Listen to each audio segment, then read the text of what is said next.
That is significant. So after every 3 boils, that's essentially 1 propane tank that I've saved. I am not a fan of clickbait at all, so I'm just gonna go ahead and put the results up on the screen in a chart so that you can see them. I was using the rocket pot and a propane burner. That happened to be the fastest one. As you can see in the chart, it's between 16, 17 minutes consistently. The rocket pot with my natural gas setup was a little bit slower, 17 to 19 minutes. Then it bumps down to my natural gas burner by itself, which is 20 to 22 minutes. And then the propane jet burner comes in at 25 to 27 minutes. So there you go. There's the data. You know that the rocket pot is the fastest with a propane jet burner. Now, let's get into some of the details.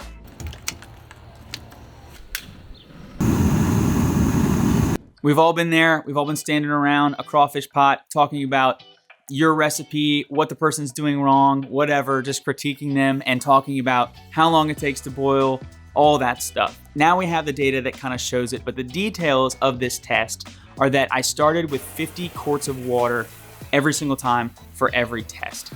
That's probably higher than you're normally gonna do for a crawfish boil, but I just wanted half of the pot's capacity. Both of my pots were 100 quart, so I just went with that.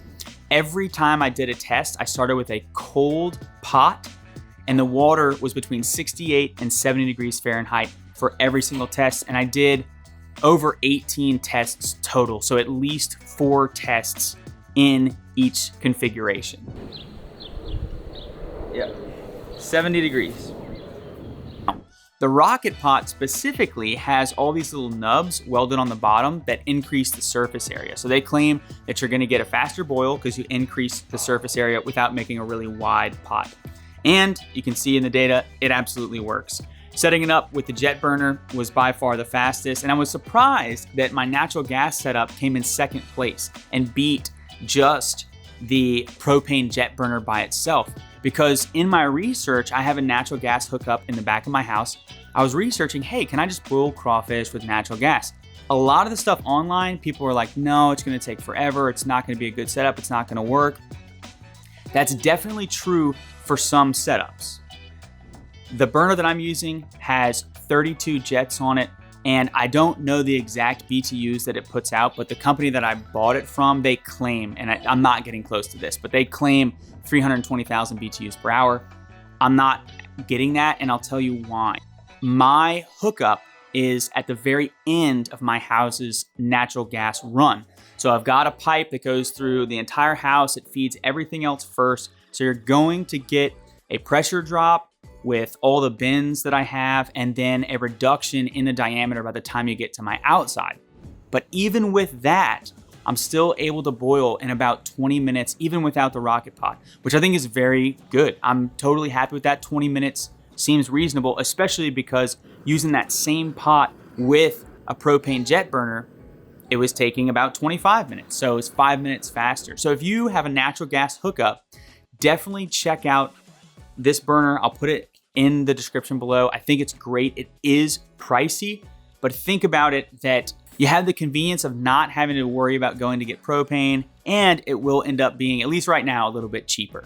I will say, if you're gonna go the natural gas setup route, I don't think the additional cost of the rocket pot is worth it. Hear me out here. With natural gas, you're not having to go out and get bottles of propane, and it's cheaper. The price difference in a regular 100 quart pot versus the rocket pot and the amount of natural gas that you'll save would take you quite a long time to actually realize those savings. With propane though, you're seeing a 30% reduction in time, at least, by using the rocket pot. So you're getting 16, 17 minutes versus 25 minutes. That could pay off relatively quickly with propane. I would get about a weekend boil on 1 tank of propane, and if I could reduce my consumption by 30%, that is significant. So after every 3 boils, that's essentially 1 propane tank that I've saved.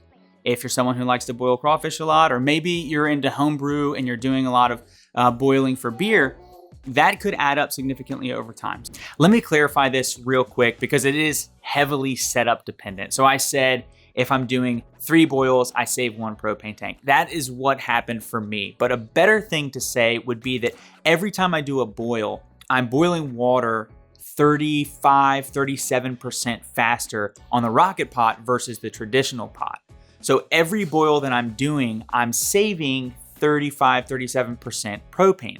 So after I do 3 boils, I've saved 100% or over 100% of propane versus a traditional pot.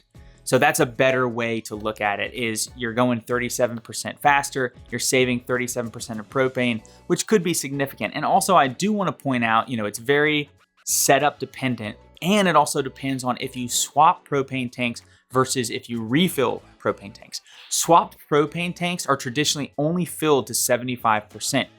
And a refill, you can go fill it all the way up to 100%. Usually 75% is like 15 pounds, and then the 100% is going to be about 20 pounds.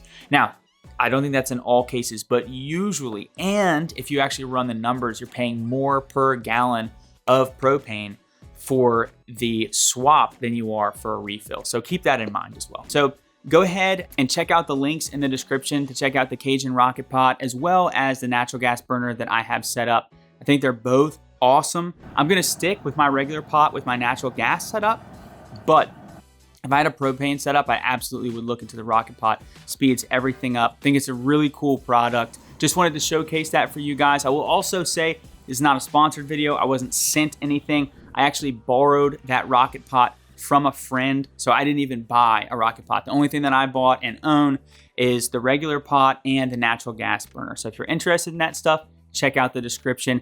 I might do a follow-up video in the future, but if you're interested in keeping up on a more frequent basis, I try to do a good job of updating on Instagram. So go ahead and you can check out my Instagram if you want to keep up with how this pod is doing, how the natural gas setup is going. Thank you so much for watching Break It Yourself. As always, don't forget to thumbs me up, and we will see you next time.